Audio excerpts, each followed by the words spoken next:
ஒளியா இருக்குது நம்முடைய ஆத்மா உயிர். எங்க இருக்கு? உங்க உயிர் உங்ககிட்ட இருக்கு. அதுதான் இங்க இருக்கு.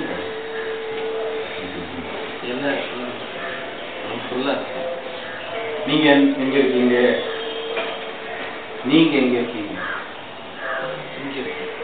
உங்க ஊரு எது? இப்ப நீங்க எங்க இருக்கீங்கன்னு கேட்டீங்கன்னா என்ன சொல்லுவீங்க? தஞ்சாவூர்ல இருக்கேன்னு சொல்லுவீங்களா? நான் உங்களை பார்க்க வரணும், தஞ்சாவூர்ல எங்க போய் தேடுறது?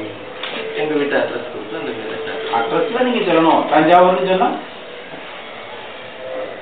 மொட்டையா தஞ்சாவூர்னு சொன்னா தஞ்சாவூர்ல போய் நான் தெரு தெருவா சுத்தணும். அப்ப எங்க இருக்கீங்கன்னு கேட்டீங்கன்னா தஞ்சாவூர்ல இந்த ஏரியாவில் இந்த தெருவுல இத்தனாம் நம்பர் வீட்டுல வந்தாலும் உங்களை பார்க்க முடியும்.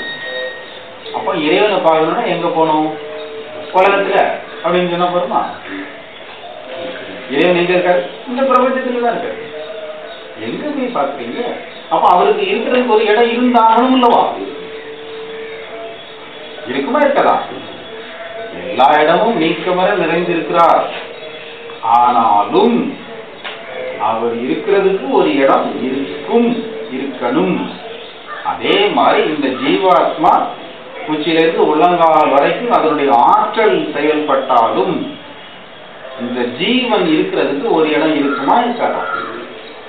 இருந்தாதானே செயல்பட முடியும். எல்லா இடத்துலயும் ஓடிக்கிட்டே இருந்தா எப்படி செயல்படுறது?